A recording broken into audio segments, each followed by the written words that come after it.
I think it's my fault. Okay, so can we make a start, folks? So, have we got any apologies for absence?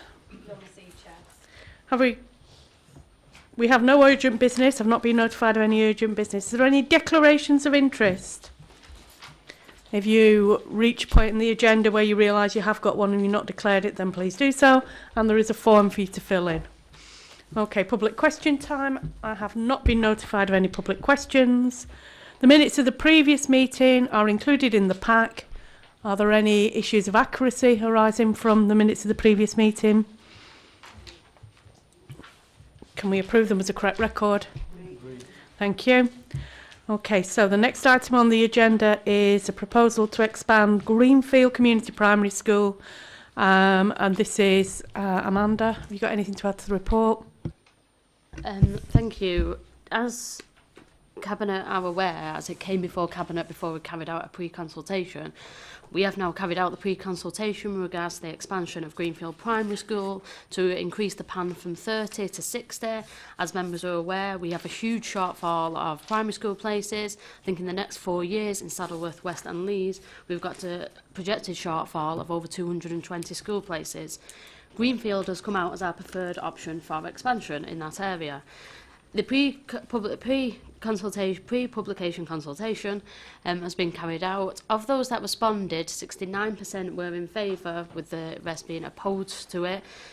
Those opposed were namely on grounds of traffic that would be dealt at the planning stage, and there was some concern about children going to Greenfield School that were not in Greenfield, which, well, I don't know how to respond to that, to be perfectly honest. What I am asking for agreement tonight is that we move to a public consultation. So the decision tonight is not to move ahead with the Greenfield expansion tonight, but it's to move forward for a 5-week public consultation on this proposal. Thank you. Is that agreed? Agreed. Thank you. Item 7, Saddleworth Neighbourhood Area Determination of an Area Application. Barbara?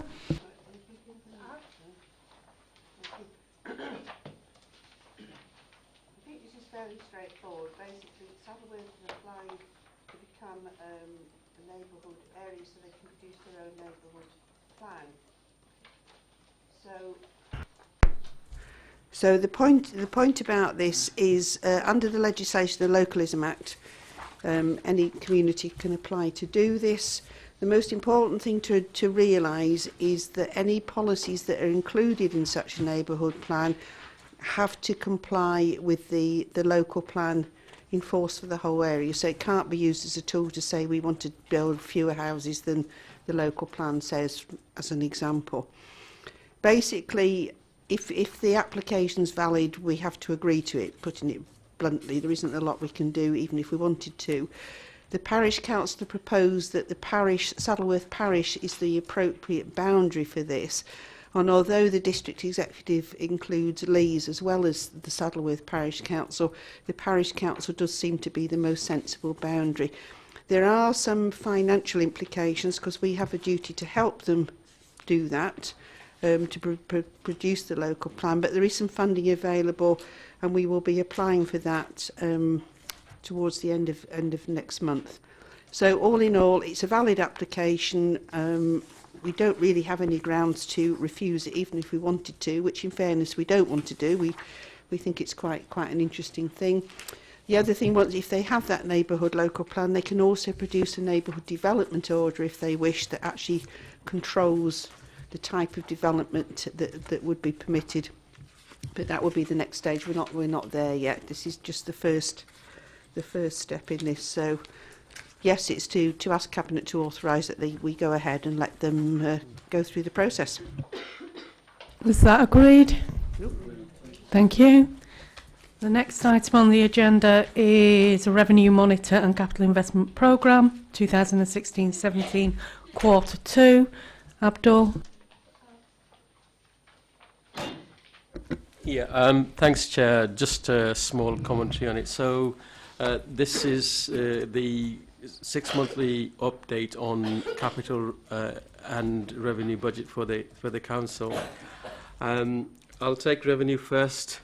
So the projection is that by the end of 16-17, there will be a favourable variance of 0.114 million after allowing for approved and pending transfer from reserves. I think there's two main issues, well, two main portfolios really, where there is some adverse variance, and they are in health and well-being and economy, skills and neighbourhood. The most significant area of concern is adult social care within the health and well-being. This is a demand-led service which is under pressure, and what we've done is we've been able to bring some funds from reserves to support the pressure they've got. We are taking action in relation to the overspend to make sure that we're doing everything we can to manage it within the projected budget after we've given them additional resource from reserves. Within the papers, you've also got a document which sets out the position for the housing revenue account. I'm pleased to say there are no significant area of concern in that budget. I think, Chair, with your permission, if there are any questions, then I'm happy to take that on the revenue side, and then I'll move over to the capital element of the report. Are there any questions or comments on the revenue aspect? Okay, so move to the... Yeah, thank you. In terms of capital, then that's on page 73 of the report. Basically, it sets out the latest position. So at the beginning of the year, our capital programme was just over 80 million. It's been revised down to just under 70 million for the year. To date, when I say to date, at the end of September 2016, 19 million pound was spent, which is 23% of the budget.